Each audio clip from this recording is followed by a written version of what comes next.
What's up, everybody? It's the Digital World Podcast.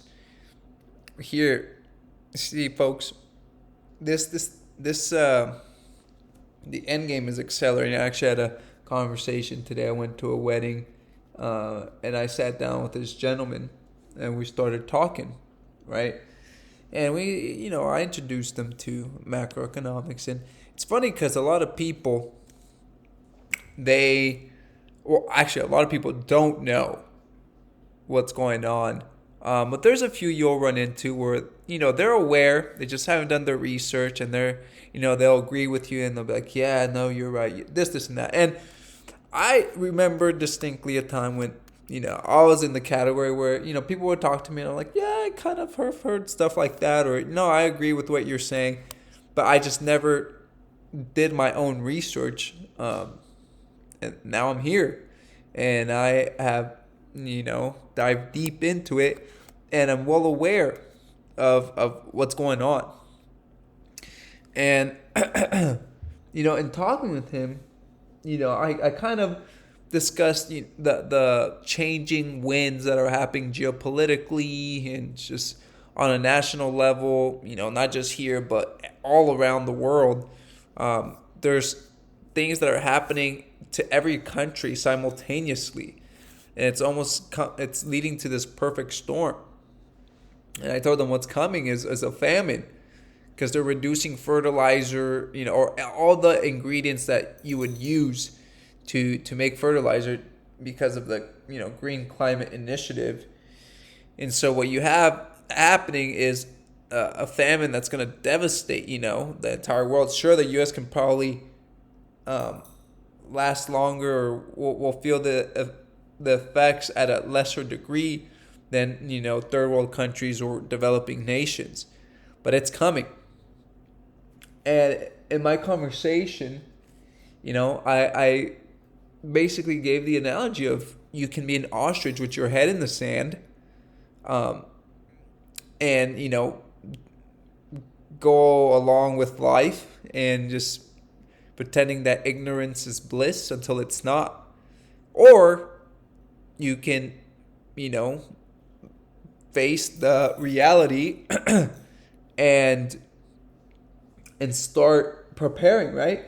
Because either way, whether you choose to be ignorant or you choose to be prepared, the inevitable is going to happen.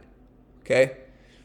And so, whenever I have the opportunity to speak with people, I definitely try to encourage, like, hey, like, this is kind of what's happening. You should look into it.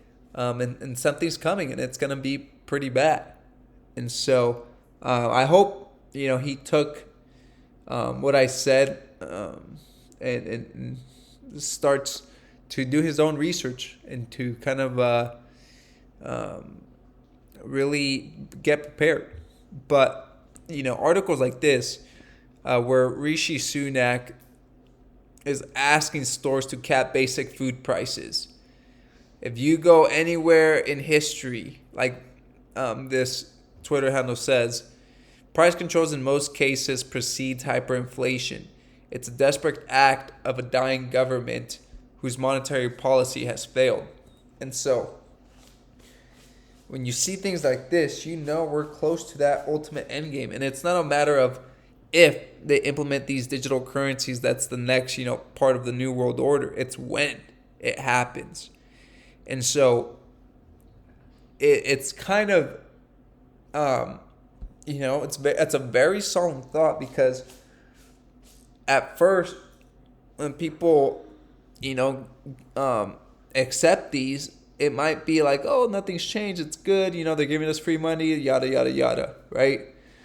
But for a Western society that's, seen freedom and financial liberty, they can't imagine how this is kind of like the surrounding, the encircling, the closing of the gate, so to speak, of their liberties. And they're being corralled. And by the time they realize what has happened, it'll be too late. And so things like this, these articles, go to show like, hey, this end game is fast approaching, and you have to be prepared. I mean, I go shopping to the store and I'm just like, my jaw's about to drop out all the way to the floor because of all these prices. And I'm like, how are people, how do people afford this? It's unreal. And so, anyways, moving on, the debt ceiling. So, there's been a lot of conversation around debt ceiling last several weeks and last couple of months. But apparently this is what went on. It is Kevin McCarthy went in with the initial proposal. He said 1.5 that he wanted a limit, save, grow plan where they would offer 1.5 trillion. And then here are, the, certain, here are certain, talking points that they would have. And then this is what he came out with. So, they give him 4 trillion. So essentially none of these talking points that he went in with were agreed to. So anyways, it looks like they're going to revisit this in 2025, and they'll essentially have an unlimited spending. So folks, nothing changes from administration. That's how you know that this is one large agenda, and whoever is put into power, it doesn't matter, because the show continues and it won't stop.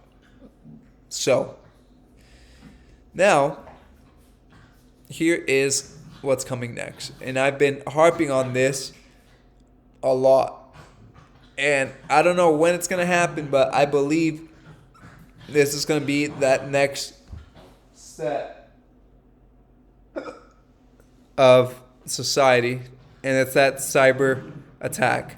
Pay insufficient attention to the frightening scenario of a comprehensive cyber attack, which would bring to a complete halt to the power supply, transportation, hospital services, our society as a whole. The COVID-19 crisis would be seen in this respect as a small disturbance in comparison to a major cyber attack. Of course it's going to be a small disturbance in comparison, because you're basically shutting everything off. So when you take that into account, folks, it's going to be a dark night. And that's why I've been harping on preparation. Because something like that happens, if you're prepared, fine, I can live without my digital devices. I've kind of been preparing for this. So you've got to be prepared. And that goes one day at a time. So thank you for watching. Like and subscribe to the channel. It's the Digital World Podcast, and I'll see you in the next episode.